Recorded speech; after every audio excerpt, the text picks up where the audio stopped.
چلیں آج 7ویں صدی کے ایک بہت ہی طاقتور اور ڈرامائی خطبے میں گہرائی سے اترتے ہیں۔ یہ ایک ایسی کہانی ہے جو ہمیں قیادت، منافقت اور اصولوں کی جنگ کے بارے میں بہت کچھ سکھاتی ہے۔ تو سوال یہ پیدا ہوتا ہے کہ بھئی 1400 سال پرانا ایک واقعہ آج ہمارے لیے کیا معنی رکھتا ہے؟ اصل میں ہم یہی تو دیکھنے جا رہے ہیں کہ تاریخ کس طرح ہمارے آج کے اخلاقی فیصلوں کے لیے ایک آئینہ بن سکتی ہے۔ تو آج ہم کیا کیا دیکھیں گے؟ سب سے پہلے ہم اس خطبے کا پس منظر جانیں گے، پھر اشعث ابن قیس کے کردار پر بات کریں گے، خطبے کے اصل الفاظ کو سنیں گے، اس کے گہرے موضوعات کا تجزیہ کریں گے اور آخر میں نہج البلاغہ کی اہمیت کو سمجھیں گے۔ اچھا تو چلیں شروع کرتے ہیں۔ پہلا حصہ اس دور کے انتہائی کشیدہ سیاسی اور سماجی ماحول کے بارے میں ہے، ایک ایسا وقت جب ہر لفظ کا وزن تلوار سے بھی زیادہ تھا۔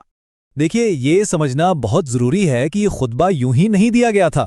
جنگ صفین کے بعد اسلامی دنیا میں شدید سیاسی انتشار پھیلا ہوا تھا۔ امام علی کو کوفہ میں، جو کہ ان کا اپنا مرکز تھا، وہی شدید مخالفت کا سامنا تھا۔ بس اسی نازک موقع پر انہوں نے منبر سے یہ تاریخی خطاب فرمایا۔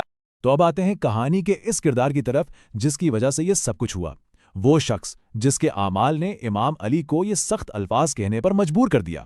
تو اشعث ابن قیس کوئی عام آدمی نہیں تھا، وہ اپنے قبیلے کا ایک بہت بااثر سردار تھا، لیکن اس کی تاریخ آپ کہہ سکتے ہیں کہ کافی متنازع تھی۔ سیاسی فائدے کے لیے وفاداریاں بدلنا اس کی پرانی عادت تھی، اور اسی وجہ سے وہ منافقت پر دیے جانے والے کسی بھی خطبے کے لیے ایک بالکل فطری ہدف تھا۔ اور اب وہ حصہ جس کا سب کو انتظار ہے، خطبے کے وہ طاقتور اور دہکتے ہوئے الفاظ جنہوں نے تاریخ پر ایسے نقوش چھوڑے جو آج بھی تازہ ہیں۔ ذرا اس جملے کی شدت پر غور کریں۔ یہ کوئی ڈھکی چھپی بات نہیں تھی، کوئی اشارہ نہیں تھا، یہ پوری جماعت کے سامنے ایک براہ راست کھلا الزام تھا۔ یہ اس تصادم کی سنگینی کو ظاہر کرتا ہے۔ اس کا تجزیہ کرنے سے پہلے اس کی بے باکی کو محسوس کرنا بہت ضروری ہے۔ تو یہ صرف غصے کا اظہار نہیں تھا، اس کے پیچھے ایک پوری منطق کام کر رہی تھی۔ پہلا قدم تھا سب کے سامنے سچ بولنا، دوسرا یہ یاد دلانا کہ ہر عمل کا حساب ایک دن ضرور دینا ہوتا ہے، اور تیسرا یہ واضح کرنا کہ موقع پرستی ایک فرد کا نہیں بلکہ پورے معاشرے کا مسئلہ ہے۔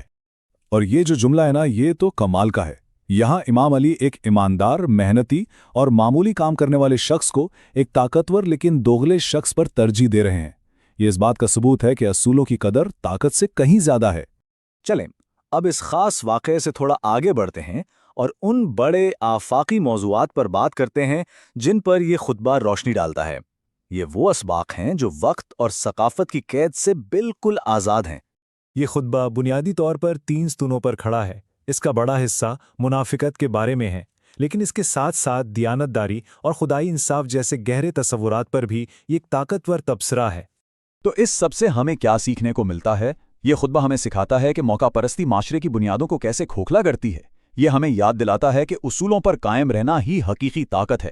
یہ اس یقین کو مضبوط کرتا ہے کہ ہر عمل کا ایک نتیجہ ہوتا ہے، اور یہ کہ سچا ایمان ظاہری دکھاوے سے کہیں زیادہ اہم ہے۔ اب ہم اپنے آخری حصے کی طرف بڑھتے ہیں جو بہت ہی اہم ہے، خاص طور پر جب ہم شیعہ مکتبہ فکر کے مستند ذرائع کی بات کرتے ہیں۔ ہم بات کریں گے اس کتاب کی جہاں سے یہ خطبہ لیا گیا ہے۔ نہج البلاغہ، اس نام کا مطلب ہی کتنا خوبصورت ہے، فصاحت کی بلندی۔ صرف نام ہی اس کتاب کی ادبی اور فکری عظمت کو ظاہر کرتا ہے۔ اسے امام علی کے علم و حکمت کا ایک انمول خزانہ سمجھا جاتا ہے۔ شیعہ فکر میں نہج البلاغہ کو قرآن کے بعد ایک مرکزی حیثیت حاصل ہے۔ یہ صرف ایک کتاب نہیں بلکہ ایک مکمل ضابطۂ حیات ہے جو ہمیں الہیات، اخلاقیات اور سماجی انصاف جیسے موضوعات پر رہنمائی فراہم کرتا ہے۔ اس کی ادبی عظمت اور روحانی گہرائی اسے ایک لازوال شاہکار بناتی ہے۔ تو آخر میں یہ پورا واقعہ 2 مختلف دنیاؤں، 2 مختلف نظریات کا ٹکراؤ ہے۔ ایک طرف دیانتداری، ایمان، اصول اور اجتماعی مفاد ہے جس کی نمائندگی امام علی کر رہے ہیں، اور دوسری طرف منافقت، موقع پرستی، دھوکہ اور ذاتی مفاد ہے جس کی مثال اشعث ہے۔ تو خلاصہ یہ ہے کہ تاریخ کے صفحات سے لیا گیا یہ ایک واقعہ ہمیں آج بھی قیادت، دیانتداری اور منافقت کے انجام کے بارے میں بہت کچھ سکھاتا ہے۔ یہ ایک لازوال سبق ہے۔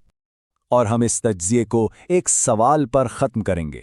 آج کی اس تیزی سے بدلتی دنیا میں جہاں وفاداریاں اور نظریات مستقل نہیں رہتے، حقیقی دیانتداری کیسی نظر آتی ہے؟